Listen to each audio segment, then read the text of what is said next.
Spectres, welcome back to the Mass Effect Lorecast. This is your host Tom, or Robots, and I'm here with Sam, my good buddy, the all-knowing of the Mass Effect lore. I know you hate it when I raise the stakes like this on you. Because the internet likes to argue about every little nitpicky detail. But welcome back to the show. We are having a very special Valentine's Day episode. Sam, we have some guests here today. What is going on? That's right. So you know how we've done the specials on medicine, on music, on other things? Well, it's almost Valentine's Day. This episode should be coming out pretty close to Valentine's Day. So we figured, why don't we invite some of the romance experts that we know onto the show to help dissect the romance of Mass Effect? Yeah. So who's joining us? Jennasis and Virvada. I think we should probably let them introduce themselves, but you may recognize their name from the show Two Girls, One Ship. Awesome. Welcome to the show, Jen and Virvada. How's it going? Let's start with Jen. Jen, you've been on the show a bunch as a patron guest and other things, but welcome back. How's it going? Thank you. I've been on almost 2 years worth of Patreon chats now, and I was on the pro Caden perspective episode talking about my love affair with Caden Alenko. That's true. Yeah. Welcome back. And then Virvada, your partner in romance. Doesn't partner in all things, including romance. Virvada, welcome. How's it going? Hi, it's Virvada, one of the love experts. I just keep thinking of Frozen trolls when you were like the romance experts. Guess we're trolls. Nice. But yeah, I was once a patron a long time ago, and your podcast is what brought us together. Actually, that's where we met. Oh, well, that's man, this show's going to be all about warm fuzzies today. You're a matchmaker. Yeah, bringing people together, all sorts of fun things. Well, welcome back to the show. I'm excited to get into seeing your perspective. We've talked about some of the romantic stuff on and off as we get through different characters and relationships and things like that, and some of the patron chats. But we're going to get your expertise specifically. And Sam, I know I'll have to hand it off to you. You're the one who usually handles all the show notes, puts everything together. So if you're listening for the first time, I'm kind of the host guy. Sam's more of the topic expert. Sam, where do we want to start off with our interview with them? Well, I figure, just like most of the lore topics where we start broad and then kind of narrow in, I feel like that's what we should do today. So why don't we start broad? And I have a list of questions for our romance experts here who are coincidentally also huge Mass Effect fans. And I wanted to ask both Jennasis and Virvada, how does Mass Effect approach romance? It's a very broad one. Who wants to take this? So on our show, I'm the one who doesn't shy away from exploring the fun of physical connection. And so my brain generally goes to the physical side of things. So when I read this question, I thought about okay, how does Mass Effect approach romance, and went from a gameplay standpoint. And so I kind of think that that's where I'll start with, because V is the one who handles the actual lovey romance side of things. So she'd be more apt to answer that question. But from a gameplay standpoint specifically, it was really one of the first games where it was all dialogue based. It was no longer the system of give gift, raise approval, get spouse, like we used to see in Stardew Valley and things like that, or older games where gift giving was the primary form of raising an approval level. Yeah. It was kind of even like that in Skyrim, right? I mean, you would do maybe like a small little quest for someone, but then you'd ultimately give them the Ring of Mara, and then you can marry them. So it's kind of like that was much more the old style, you're saying. Right. There was that. And there wasn't a whole bunch of aspects of there was the romance specific item that you would give, and the dialogue. I mean, maybe there'd be like a flirty line or two, but sometimes you didn't even need to have those conversations. You would just present them with romance gift. So Jen, would you say that the Mass Effect style is everything's video gamey on some level, but it's a little bit more in line with reality. Like you actually talk with a person, you get to know them, you find out if you have similarities, and then that furthers your relationship through those details. Oh, absolutely. It's a lot more realistic. If you're not compatible with a character, you're not going to want to romance them to begin with. And then if your decisions aren't compatible with who they are, they're not going to want to romance you.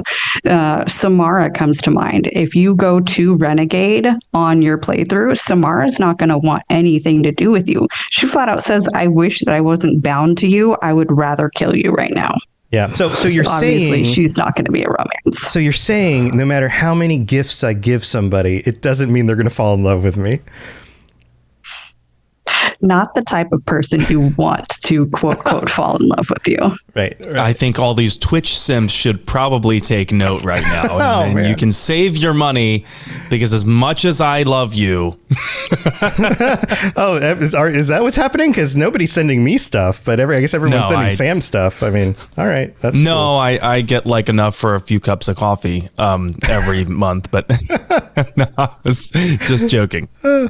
Awesome. Virvada, I would love to hear your perspective because I know the two of you kind of come at things from different directions. Yes. So my mind obviously immediately went narrative when it comes to the romances. That's where I like to live anyway, is the narrative. But it actually changed a little bit from the Mass Effect trilogy to Mass Effect Andromeda. But overall, the way that the romances really work is game mechanics wise, they don't change your game. Like you don't have repercussions for who you're romancing, but you find out a lot more personal lore and things about the character that you're romancing that otherwise you would not find out if you did not romance them.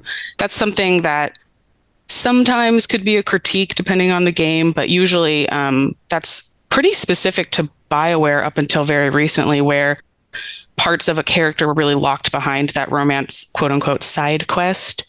But because you have so many more interactions with them and they have unique dialogue for that, it makes it feel like it impacts your game, even if it doesn't actually impact the overarching narrative and different missions and stuff, because it does feel different when you're going into a quest and, like, say you're a femshep and you've romanced Garrus and he has cute little banter with everyone about your relationship as you're running around.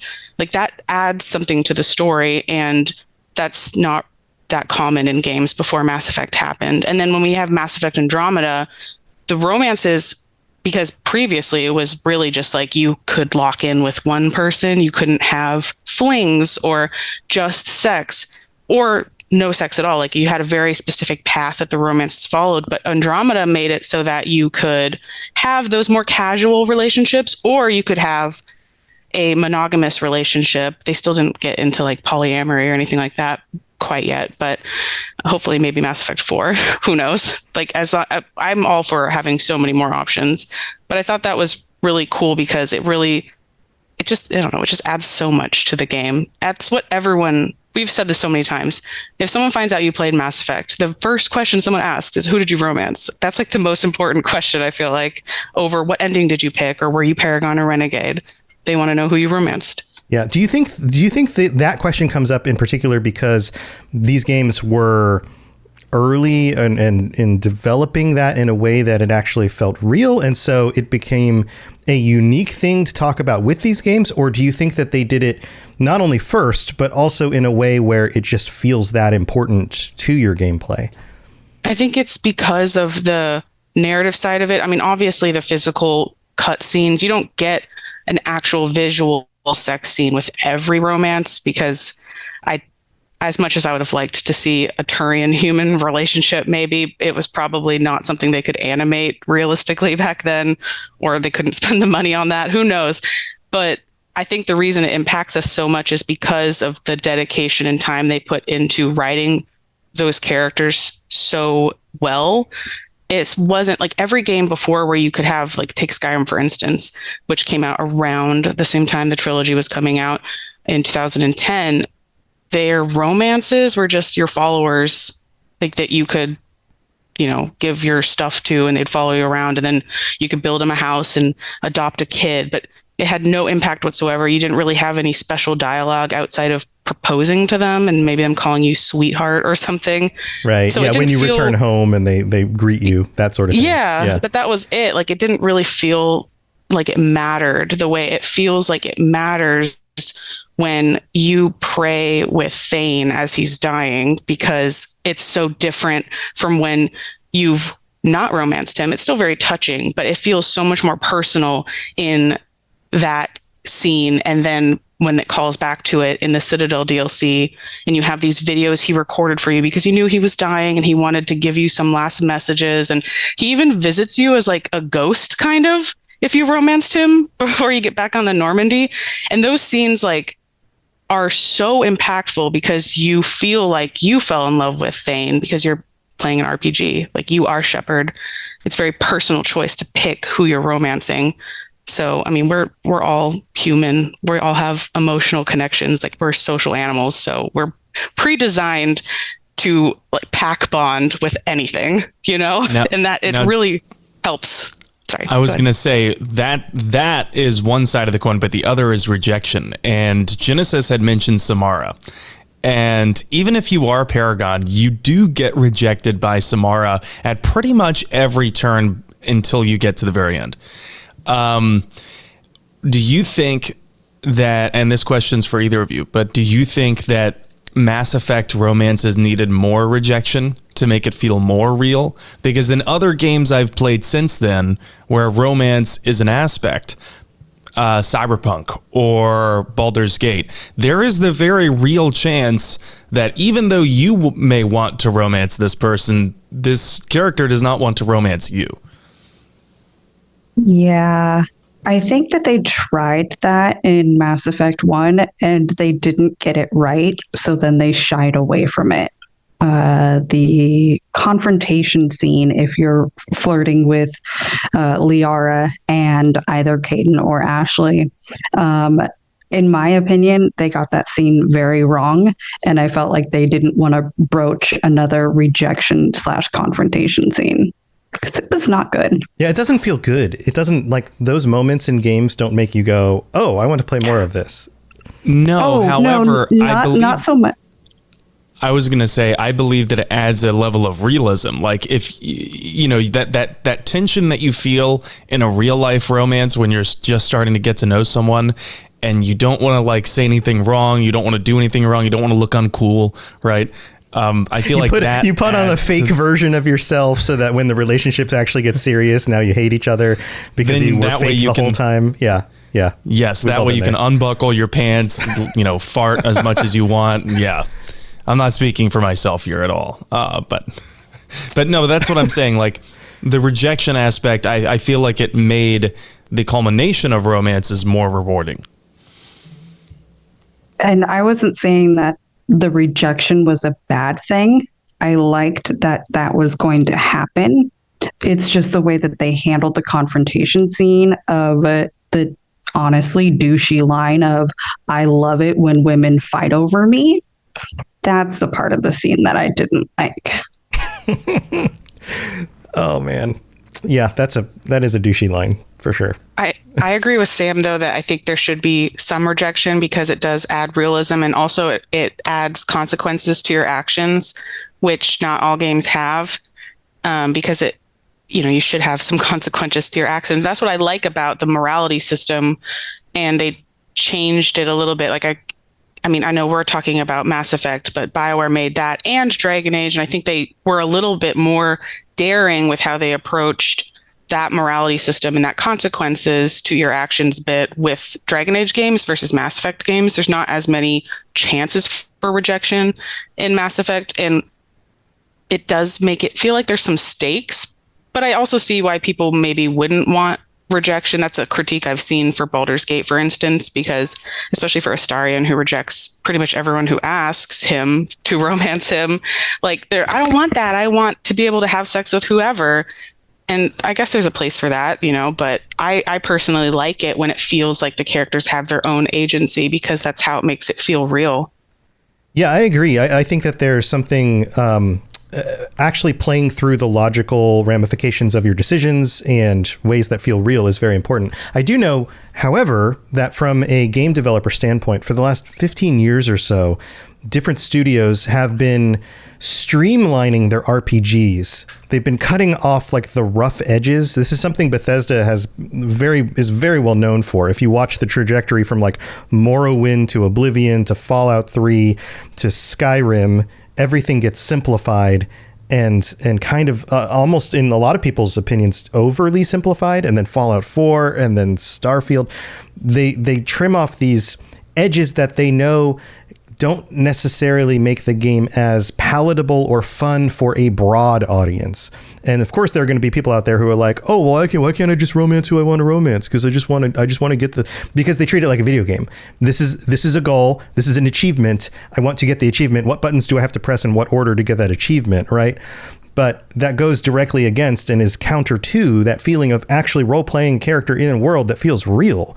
And how those two things balance is tricky. So that's why I bring up the question of like, is that good, or is a little bit of it good? At what point does it go too far, you know? Let me present this as kind of a Mass Effect setting where I believe that there needed to be more consequences because, okay, for example, if you decide that you want to sabotage the genophage cure, why on earth should some of the more heroic companions that you're with, why should they agree to romance you just because you kept picking the Paragon dialogue options with them? Or even continue working with you if it's an egregious enough thing that they stand directly against.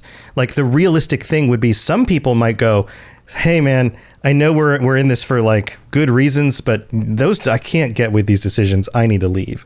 You know, like it could go that far. Right. Or better yet, Mass Effect 1, Ashley, if you let the Arachni Queen go, there should be a very real chance that she is not going to proceed any further in a romance with you because she's already expressed her extreme distrust of aliens, right? And this is before you've been able to spend a lot of time with her and mold and kind of steer her toward a less xenophobic route. So realistically, you know, your decisions outside of the romance arc, I think, should have impacted the romance arcs more in Mass Effect. Do you two agree Definitely. with that, Jen? Yeah. Mm-hmm. And I think they started that a little bit. The first one that came to mind was if you don't go with Tally the way that she wants you to when it comes to her father's trial, she won't romance you. If you don't allow Jack the room to grow on her own and you take her up on an offer for a one-night stand, she will no longer romance you. There's small little nuggets of where if you don't follow down, if you choose, I guess it is kind of choosing the wrong options for them will make them reject you, but at least there's a little bit of that. Yeah. Do you think that's enough? Is it just the right amount so far, or would you like more of that in like future releases? It's a tough question. I definitely think consequences needs to be a thing. Decisions outside of specific, like decisions that I make regarding Miranda should affect Jack, you know, in cases like that. And they can, but there needs to be a little bit more of it to make it a fully in-depth romance that has consequences in more than just the relationship. Perhaps we should put this in context of when each game came out, though, right? Because it was 2007 when Mass Effect 1 came out, and at that time, Mass Effect was still considered kind of a trailblazer, and including romance in video games, right? So I wanted to pivot and kind of ask, how did romanticism change in each of the games? 1 to 2, 2 to 3, 3 to Andromeda? For me, honestly, from a gameplay standpoint, I think Andromeda did it best. I loved the fact that I could build friendships and relationships and have very high positive views. But the person that I wanted to romance, there were very specific and clear marked dialogues with a little heart that said, this is me flirting with you. And sometimes it was a little too ambiguous in the OG trilogy of whether or not that was a flirt dialogue or whether that was I'm just really here for you because you need a friend in this moment. So I think I liked the way that Andromeda did it. Wait, but that same thing is very realistic in real life. Sometimes somebody says, hey, I know you're going through some tough times. I'm here for you if you need me. And that could mean, hey, I'm your friend. Let me know if you need help. But that could also mean, hey, I'd really like to get closer to you. Like sometimes that stuff is ambiguous in real life. I'm not saying that it necessarily should or shouldn't have been shown with little icons or whatever, but that does lend a certain amount of reality to it if it is vague. Is that not fun from a gameplay standpoint? From a gameplay standpoint, since I'm not the one choosing my tone and the way that the words are delivered, it's I think in a video game, I would prefer it to be that way where it's a lot more clear because there is a huge difference between, Sam, I love you or Sam, I love you. Those are very different tones. And the way that I say those things is going to come across very differently. But so having it from a gameplay where you can pick and choose, I'm saying this with a flirty tone or I'm saying this with a friendly tone. Yeah, that makes a lot of sense because you can't read tone in text very easily. There are things you can do to try to make it more obvious, but it is by nature, ambiguous, right? So I think that's a great point because that's why we use emojis on internet chats and things like that, is in order to say like, oh, this is a friendly face, I'm saying something kind of fun, or oh, this is that my tears are popping out of my eyes because this is a little bit ridiculous and ironic or whatever, right? Like we're trying to add tone into our text using visuals, and that's exactly what they're doing there, right? It's still a game. Like it's not real. When we both say we want it to feel more real, it's in terms of like the characterization of the NPCs, not necessarily the player character and how they're interacting, because you only have your sense of sight with a video game and, some auditory stuff. But for the most part, the way you're interacting with the world is what you're looking at. And that's like, there's this debate I saw on Twitter about the new Resident Evil 4 with all the yellow crates and things, like, oh, it's too obvious that those are the the crates that you can interact with. Why would they paint them yellow?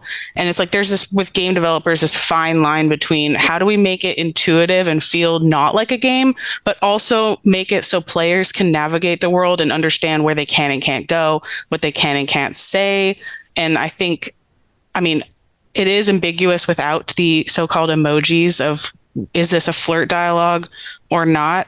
I really feel like Andromeda got it best with that, but for what we were talking about before, they also did remove the morality system completely. So your romances and your friendships and everything is not impacted by your choices morally at all. So they kind of backpedaled. That's why, for me, BioWare's top romance system is a mix between Dragon Age 2 and Dragon Age Inquisition. I loved the friend rival bit, and I also love that your real world decisions as Inquisitor impact your approval levels, which impact who you can and can't romance and who is your ally or not. I wish that could have been more in Mass Effect, but also that came before. Like they're still learning. So I feel like for Mass Effect 1, there was, and I'm sure that there's a name for this trope, right? But in Mass Effect 1, you spend the entirety of the game's length basically developing the romance with whoever you're going to romance. And then it culminates at the end, and then that's it. So you get all of this time kind of courting each other and flirting with each other, but not actually any time being boyfriend or girlfriend or whatever you want to label it. And the same thing kind of happens in Mass Effect 2. And then the same kind of format happens in Mass Effect 3, unless it's someone you romanced in 2 or 1. Right? have you run into mini games where this is not the case, where you actually do get a decent amount of time being someone's partner and developing the relationship after the ultimate kiss moment? You know what I mean? I mean, a little bit in Andromeda, because you can have your first casual hookup with somebody right in the beginning, and then you can then pursue a romance of like, wow, I'd actually like to date you after this, and then you have a secondary culmination scene at the end of the game. Baldur's Gate 3 is doing that right now, where you can date somebody a couple of times and still be in a relationship after your Act 3 scene. Other video games that do that. Can you think of any right now? Not really in an RPG. I was going to say with Andromeda, it depends on who you're romancing. Some people are available to you sooner than others. It really depends on the person. And also, some people don't actually get a culmination scene other than like you see them, like for Vetra, for instance, you kiss her. But once again, we can't show Turians having sex with humans. So you get to climb a cliff with her and look at the sunset or sunrise. I can't remember which one it is. It's so metaphorical. Climb the mountain, look at the sunrise. Yeah, and you get a cute kiss. That's kind of what I'm saying. Like, after that, how much does that romance actually develop? How much does the relationship develop, or is it just like throwaway ambient lines here and there? Yeah, it's kind of just that, and that's that's something that Jen and I always say is we wish there would be even an established relationship, like something that you go into the game and maybe it's already existed. That's hard though with an RPG though. Like the first game that came to mind about, you see the relationship change over the course of the games is Uncharted, but that's not an RPG. That's a predetermined relationship between Nate and his wife, Elena, or future wife, and then kind of ex-wife, and then they kind of get back together. But anyway, like even in Mass Effect, like if you romance Garrus in Mass Effect 2 and then romance him again in Mass Effect 3, or Kaidan, who you could romance back in Mass Effect 1, it doesn't necessarily feel like you've had all that time with them, because Kaidan's gone for all of Mass Effect 2, and Garrus, even if it's only been like 6 months between 2 and 3, and when you first find him again and you guys don't act like you're together, it's very, very awkward. And then later you find him obviously by the guns doing his calibrations, and he's like, so are we still like a thing? So it's so weird. You're like, so was it just a black hole the last 6 months? I mean, I guess, Shepard was in prison, but whatever, like it doesn't seem like they had a long distance thing going. So it still doesn't feel very stretched out over games the way that I wish it could have been, because there's always these breaks no matter who you were with. And it did kind of feel like they were going that route with the Vermeer Survivor on Horizon, because that expressed a certain level of continuity where, you meet up, let's say you're like me and you romanced Ashley in Mass Effect 1, but then you meet up with her in Mass Effect 2 on Horizon.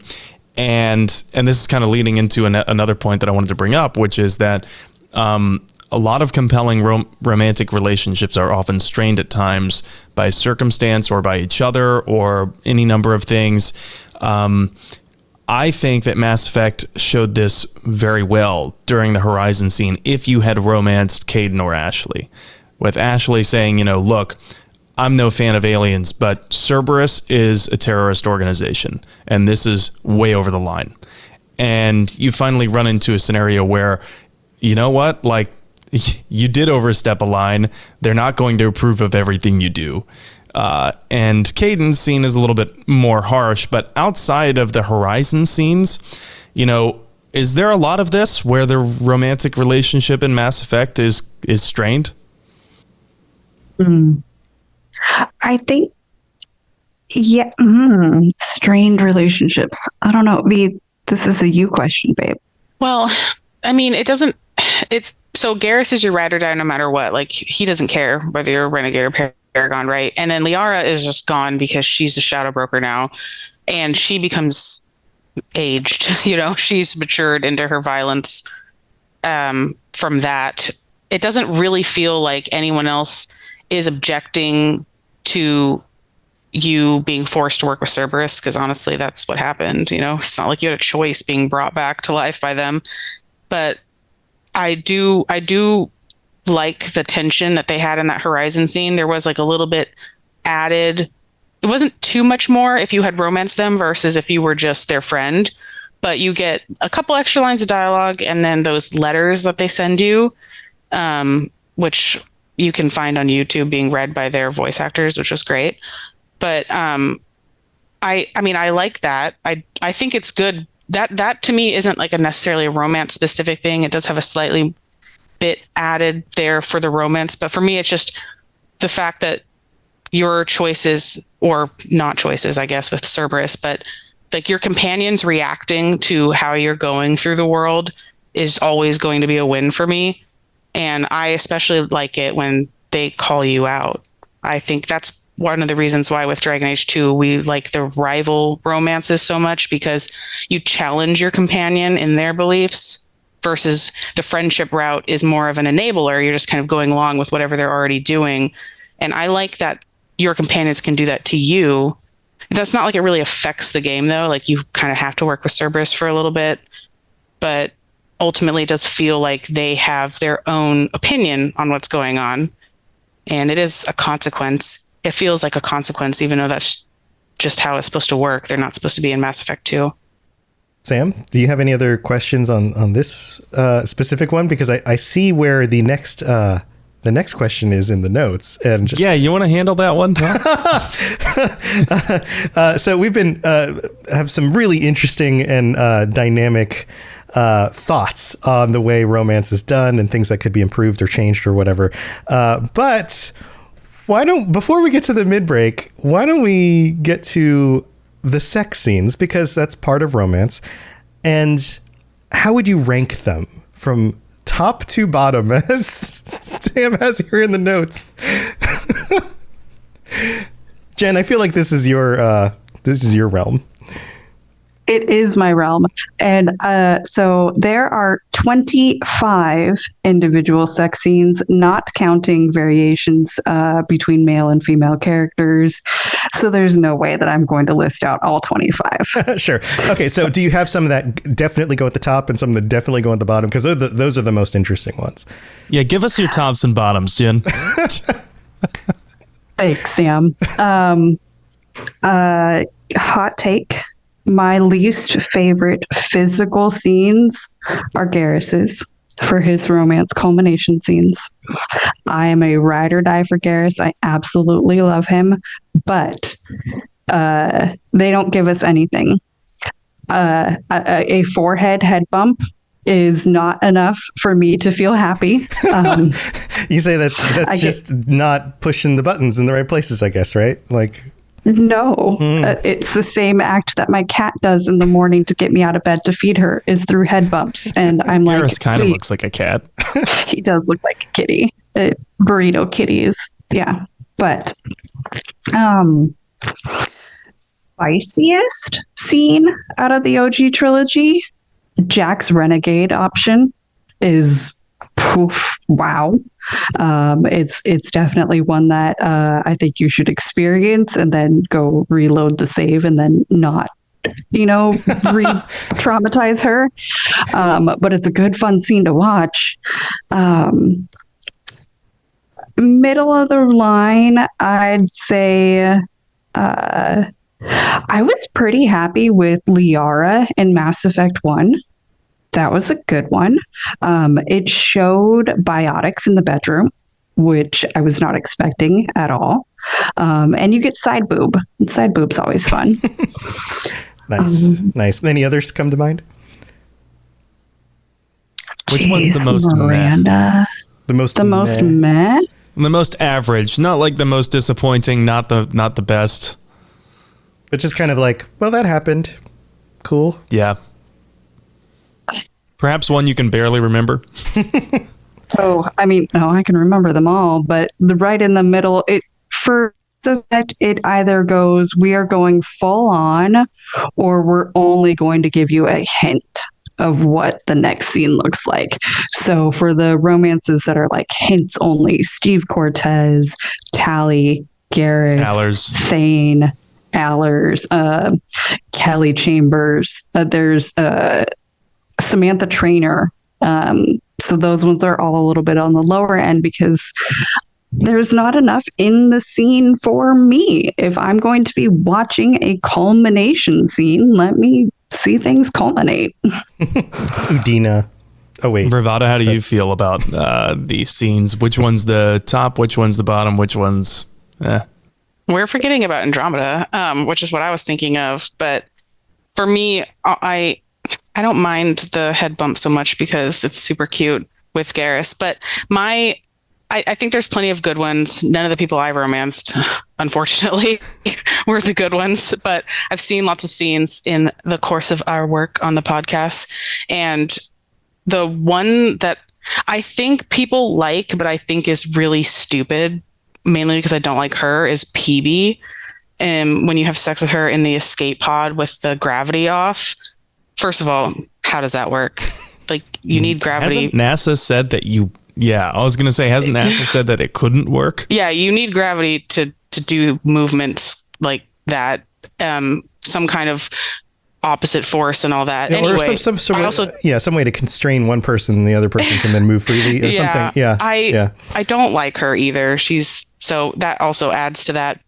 But also one that I think a lot of people like, and I can objectively say that it is very beautiful, but it made me feel awkward, like I shouldn't be watching it, was Jaal's romance. Because even though I love the romance side of things, it was so much. It was so much romance. Like, I don't know I wouldn't be able to contain the nervous giggling if that were me, like being naked with him, pulling you in the water. And he's like, wait, come meet all my family. It was just love bombing.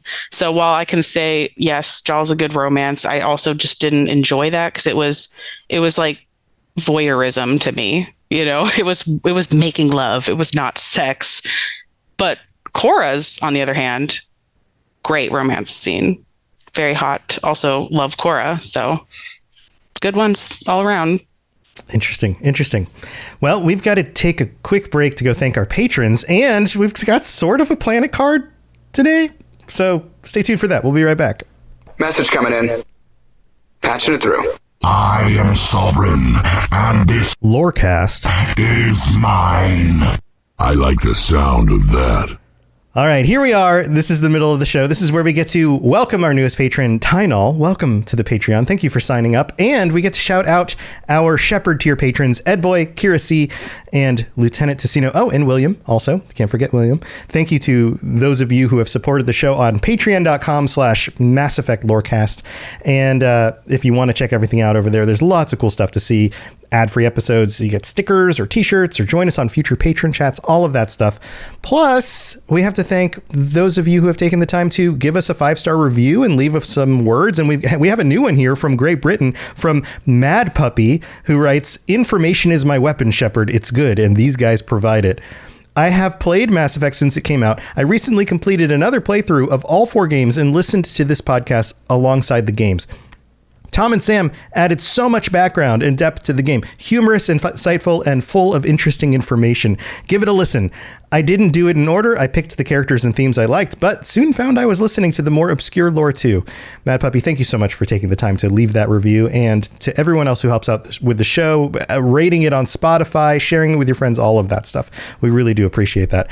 And Sam, it says here you have a planet card, but we'll probably not do it today. Do you want to just do it? I was planning to skip it for the sake of brevity, but basically Jennasis had suggested that we cover the planet Venus, since Venus was named after the goddess of love. For those of you who don't know about Venus, it's in our own solar system, and it will crush you if you land on it. And that's pretty much what I have to say about Venus. Crushing, and you can't breathe.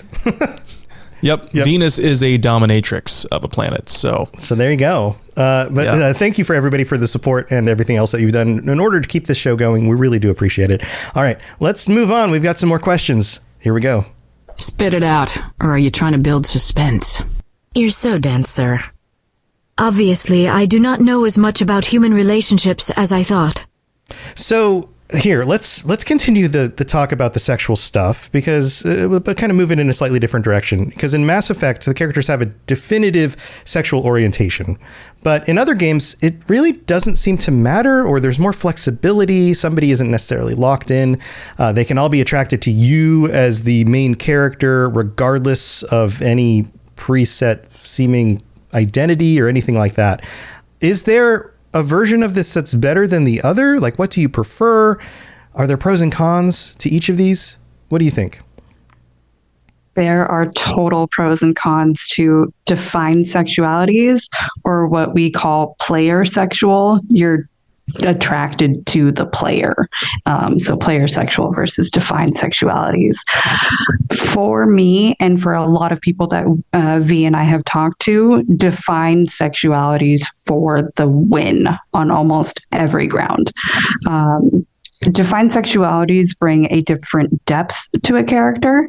They bring replayability to your video game, for one, because it's like, oh, okay, I played as my first run was a femshep, so I was locked out of a few romance options that I could have been interested in because they're available for a male shep only. Okay, so that means now I'm going to do a male shep run, so that way I have those options available to me. It also allows for the player's sexual identity to be seen, because you can meet a lesbian character, you can meet a bisexual, a pansexual, a gay character, a straight character, and be like, I see a little bit of myself in you because you are a representation of how I am. It's also a way for some people to have those types of experiences for the first time. Testing out and playing with gender identity, sexual identity, orientations in video games is a safe way for people to explore those. If you get to a point where you no longer like it, you don't load up that save, or you go back and you make a different decision. It's really hard to hit the undo button in real life. So being able to do it in a video game is great. Yeah. Okay. So it seems that you are pro fixed orientation, and that's where Mass Effect is. Would you change that in any way, or even in slight ways, or do you like it exactly the way it is? I wouldn't change the defined sexualities in Mass Effect, other than the fact that they deleted some of them in the creation of the game, and I would restore those. Originally, Jack was supposed to be pansexual. Jacob Taylor was supposed to be a bi man. So I would love to see those that were originally planned being in the game. But that's also just keeping within the line of defined sexuality types. And then for my own personal reasons, I wish all aliens were bisexual, because I don't think that they would care what type of sex organs you had. Especially, that's a great point. Why would aliens care about human genders? Yeah. Yeah, unless they aligned very, very closely, like coincidentally, we were very similar biologically. But if there's a huge biological difference, then at that point, what's it even really matter? Well, right. Jen touched on it with how Jack was supposed to be pansexual in Mass Effect 2, and we already know, like back when Legendary Edition came out, they had an interview with one of the BioWare writers about why that was changed so late in development. And it's because of Fox News specifically getting really freaked out over Liara's sex scene in Mass Effect 1, thinking, oh no, children are going to see blue alien sex. Right, because only children play video games. Oh, yes. Because and to the uninitiated. They'll only find that through Mass Effect. Right. Yeah, to the uninitiated, it looks like, oh no, female exploitation. But it's like, she's not even a lesbian. She's they have no gender. They can have sex with whoever and whatever. That's just their biology. So to me, until we have literally not like a newsworthy event for a sex scene in a video game, I know this was 2007, 2008 when that came out, but it's like, until we are at a point in our society where it's not a big deal to have all these sexualities be literally represented in a video game, why shouldn't we have them? Because some people, especially back then, found out their own sexuality because they were able to romance someone in Mass Effect or in Dragon Age, and they're represented as characters. Like Jen said, someone could see a lesbian or someone, if everyone's just player sexual, it doesn't really feel as earned. And I also like the thought of the characters themselves having the agency to choose, not just the whims of the player of, oh, I just gave them enough gifts and talked to them enough times and now I can have sex with them.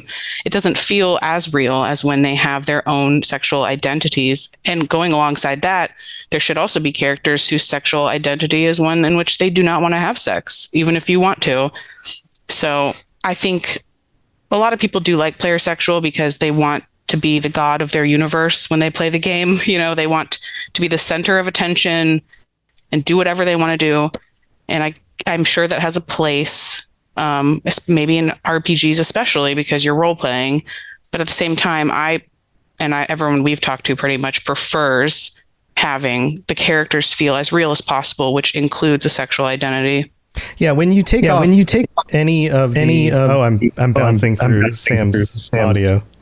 Oh, sorry. Oh, my go. board, I hit the button. My bad. You hit the button. When you take off the guardrails and things no longer match the way they would feel in reality, it makes the game feel automatically more video gamey. It feels fake, right? Like this idea that like everyone I want to romance is going to be into me no matter what. It's so player centric. It's like, oh, well, now you are the main character. Like you would make fun of somebody in real life, expecting the world to just bend to all of your whims. That feels like a video game. And that's part of why role-playing games can be so fun, is because they put you in a realistic-ish situation where you get to live somebody else's life and see things through different eyes, rather than just this egocentric, everything happens the way I want it to kind of way. But when you actually unpack that a little bit, most games don't give you everything you want. You have to earn them. You have to get better at shooting the bad guys in a shooter. You have to get better at strategizing in a strategy game. In a role-playing game, maybe you have to get better at actually understanding other people and living in the world in a way that makes sense. I was just going to say, especially in the realm of Mass Effect, I think your reasoning makes a lot of sense, Tom, because Mass Effect is not really about Shepard. When you get into the nitty-gritty about it, Mass Effect is about everyone besides Shepard. Literally everyone else, all of your crew. That's where most of the content is focused on. Shepard's kind of your view into the world. Exactly. Shepard is your portal through which to view the Mass Effect universe. And Ryder is also your portal too, although they tried to give Ryder, I think, a little bit more personality given some different dialogue options you can pick. But the thing is that I think for the next Mass Effect, when they're making it, if we're saying, should it be player sexual or defined sexuality, for me, I would like to see it be defined sexuality because of the role play aspect. Because, like Jennasis said, it will add replay value, but above all, because it adds a level of depth to characters. If you walk outside your door and you're looking to try and go court someone and find a partner, not everyone is going to be eusexual. That's just not going to happen. In fact, most people won't be. Yes, the vast majority of people that you come across will not be, unless you're like some sort of famous movie star or something. But and I say that because I want to be immersed in Mass Effect. If I just wanted to game the system, right? If I wanted to have every character possible romance want to be with my character, then I would, of course, want that. But I'm dealing with that right now in Baldur's Gate.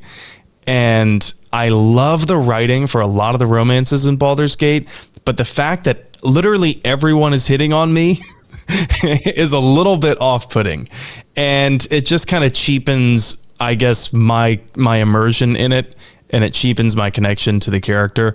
So for the sake of role playing, I do want defined sexuality. Now, before anyone jumps down my throat, that doesn't mean that I don't want, other sexualities represented in the game. I think there should be some sexualities like, Suvi, right? I could never romance Suvi. I wanted to romance Suvi, but she's lesbian and I couldn't in Andromeda, and that's okay. That's good. It's a defined sexuality, right? So I would just like to see that dynamic in the next Mass Effect. Yeah, that makes sense. Sam, where else do you want to go before we take the show too long and have to wrap things up? Any other questions you want to hit on? Yeah, I did want to talk about hot takes when it comes to Mass Effect romances, because I know each of them have their fair share of very, very perhaps controversial opinions. And Jennasis, I think you had told me about yours before. What's your Mass Effect romance hot take? Okay, so especially for people who have played this game and interacted with the community and just being on a Mass Effect 2 stream for more than 5 minutes, it is always, Jacob Taylor's the worst character out there. I can't believe he cheats on your Shepard. He's the worst romance ever. I'm here in defense of Jacob Taylor going, no. Jacob Taylor is not the worst romance option out there. In fact, the Shepard who romances him is the worst romance option. I cannot stand this femshep. I think she is psychopathic. And Tom, I gave you a clip of how dark and evil this Shepard sounds. Yeah, here, listen. To set this. Yeah, go ahead, Jen. To set the scene, this is at Mass Effect 3. You guys had your romance in 2. You're seeing Jacob for the first time in Mass Effect 3. He has told you that he has moved on and is with somebody else right now. He is currently injured and in a hospital type setting. And she looks around and realizes you're all alone. If one of us dies here today, I want to know that we said all there was to say. Come on, Shepard. Did you want me to wait forever? It's not what I wanted you to do.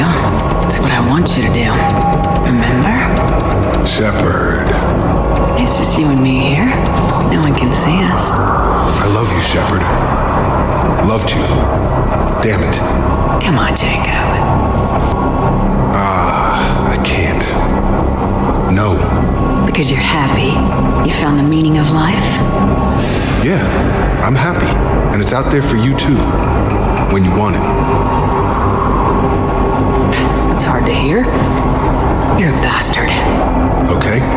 Probably deserve that. I'm sorry. There's almost like a viciousness in her delivery. What makes it worse is physically how this looks. He's sitting on a table, and when she goes into that deeper voice, like, we're alone, she gets on her knees in front of him. Yeah.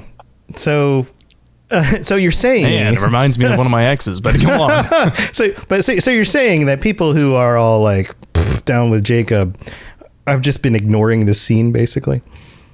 Because I don't think any of them actually romanced him and went through this. They just see the internet memes of Jacob cheats on you and assume that therefore he must be horrible. But no, that's the proof. This is what the romance is like. Yeah. Shepard's the evil one, not Jacob. Yeah. Isn't there a scene in which Shepard can punch Jacob? Yep. And it's heartbreaking on a couple of different levels, because that same line of "I probably deserved that" is what he says after you hit him. Yeah, okay, I probably deserved that. The only people who expect violence in like, oh, I hurt your feelings and therefore I expect violence to happen against me, are people who's that's happened to in the past. You know, he's been hit before, and that line proves it. Yeah. Oh, it's dark. It's dark. But yeah, abuse. And that's unfortunately people who come from abusive families or relationships then seek more subconsciously. And yeah.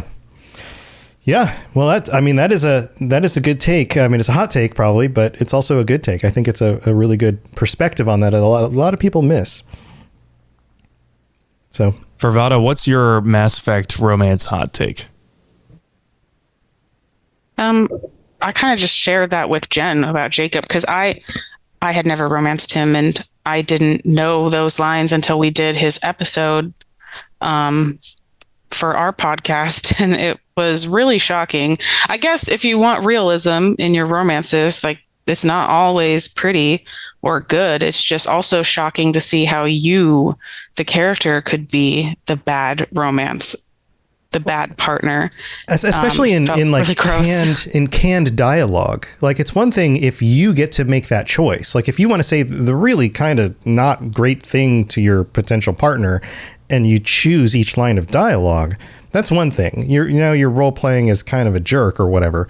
And sure, Paragon Renegade role play a jerk. Do what you want. It's a video game, but it's another thing for it to be like actual canned scene. Like, you didn't choose those specific words, but now all of a sudden your character is delivering that. Does that make you feel different? Yeah, I just think it's not a good romance. Obviously he shouldn't cheat, but you don't deserve that. It just feels so like Shepard's a predator basically in that moment, and it's very gross. I don't like it at all. I don't really think it should be a hot take if you see the whole thing. It should be like, oh yeah, this actually, you shouldn't romance Jacob. Just let him go. Be happy with what was her name? I can't even remember. The doctor that he has a baby with. Bryn. Yeah, there you go. Just let him go be with her. There's plenty of more aliens in the universe, the galaxy, really. Interesting points. This has been a lot of fun talking with both of you, Sam. I've been trying to think if I have a Mass Effect romance hot take, and at this point I want to say that my Mass Effect romance hot take is just romancing Ashley, because man, do people jump down my throat about that one. There's a lot of jokes to be made there. I won't make any of them, but the thing is, people jump down my throat about those on social media, but you know what, Tom? Of all of the individual character episodes we've ever done, you know who has the most views on YouTube? Who? It's Ashley. Ashley, yeah, it's the Ashley one where we talked about her romance. Yeah. So some of y'all motherfuckers are pretending. Her episode for us is one of our top ones too, where you came on to talk about her and defend her. People really want to hear the hot takes, I guess. Yeah, well, I think that's what drives clicks on YouTube, is saying something controversial. If you put a very controversial line in a thumbnail or a title, you're going to get more clicks. So Fair. Maybe that's it. Maybe it's the hate clicks as well as the love clicks. But let's finish the episode on love. Each of your favorite romances in Mass Effect before we wrap up.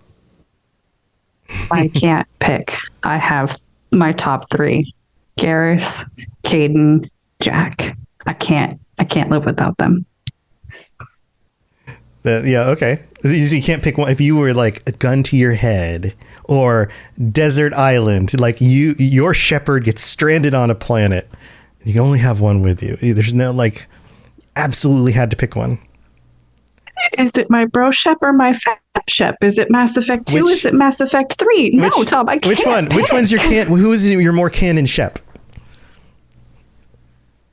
This could be just too difficult of a question. Maybe it's just not possible. That's fine. Fem Shep. Okay, Fem Shep. And Fem Shep would pick, having been through all three games, Kaidan and Garrus. Two of them. We've narrowed it down a little bit. Okay. All right. If you want me to say Garrus, I will say Garrus, but I'm like, my brain is going, but what about Kaidan and what about Jack? And that's why I need a polycule. I'm sorry. Well, I didn't mean to break your heart or anything, but it's interesting that they have that much of an effect on you, and I'm sure lots of other people who play these games, right? That it is that hard to choose.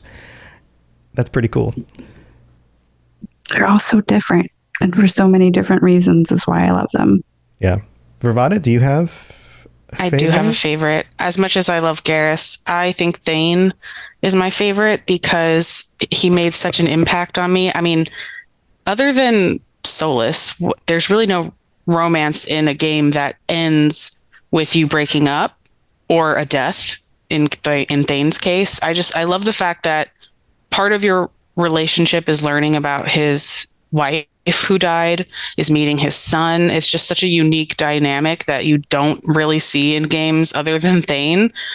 And it obviously is a star-crossed lovers bit because Thane dies, and that's super, super sad. But almost every shepherd dies at the end of Mass Effect 3 unless you do things very well and you get that final little breath. Maybe Shepard's alive.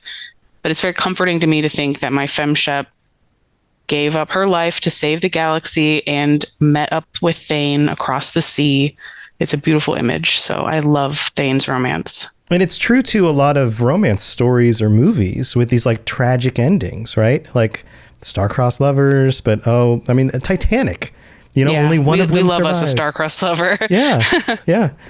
And it's interesting that you point that out, that like we don't get more than just that. Like there are many characters, but that's the only one that plays out in that way. Yeah. All right, Sam, any other questions?